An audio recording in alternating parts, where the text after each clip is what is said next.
আরিফ ভাই ভাই এরে ভাই উঠেন না। আরে বেটা সকাল সকাল কিনলে বাজারে কি এখানে পয়লা বৈশাখ ইলিশ মাছ কিনো তো ইলিশ মাছ কিনবে এটা রাত কত করে দেখছি নষ্ট করে একজন আবার 500 টাকা বেটা এটা কত লাগে 800 টাকা ইলিশ মাছের দাম বেশি দাম বেশি তোর কে কইছে আমি গেছি বাজারে 100 টাকা করে দিল অনেক 300 টাকা দিল দাম নাই 100 করে দিমু তিনজন আছে 300 না ভাই ইলিশ 100 টাকা দেবেন না আরে ভাই কথা দে দাম দেন আমি তো আমি মাইলে ঠিক আছে 100 টাকা দে সুন্দর করে বড় সাইজ ইলিশ মাছ কিনবে ঠিক আছে 12 থেকে ইলিশ মাছ একটু ভাই তোর খবর আছে ঠিক আছে ভাই 100 টাকা ইলিশ মাছ খাইয়েন আচ্ছা ঠিক আছে খবর না তুমি ডিস্টার্ব করছো এটা ভালো না শুনাস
রকি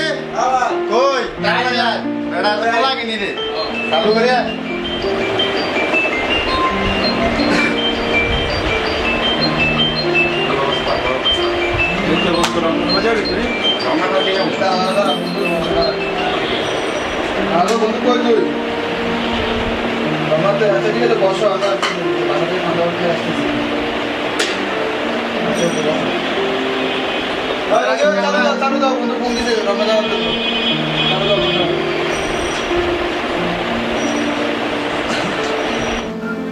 কিরে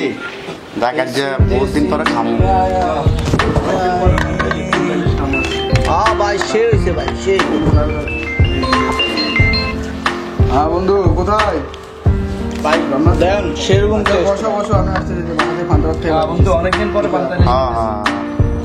খাওয়া গা কাঁচামরিচ দিমু ভাই কাঁচা মরিচ লাগবো লাগবো না চাল লাগে বল বেটা মজা না ভাই এটা কি মাছ আনলি তুই এই ইলিশ মাছ কি ইলিশ মাছ কি বেটা নতুন ইলিশ মাছ এটা আজলামি করস বেটা আমরা বোকা পাইছস চিনা সামনে ভাই এটা নতুন ইলিশ মাছ বুঝলাম না আমরা বোকা পাইছস বোকা ভাই মাইরা লাভ করে বানাবলা বুঝছস যা বেটা এগুলা কি ভাই এটা নতুন মাছ আমি খামু না এগুলা কিসের ইলিশ এগুলা কি থেকে আনছো তুই এগুলা ইলিশ খাইতে হলে 500 টাকা লাগতো আর পান্তা ইলিশ তো 500 টাকা করে দিলে পাইতেন এটা দিয়েছেন 100 টাকা এটা হলো পান্তা পাঙ্গাস এখন এটা খাইয়া পয়লা বৈশাখে যান ভাই পরের বছর 500 দিন তারপরে বুঝলাম না খামু না ওর বেটা আজলামি করস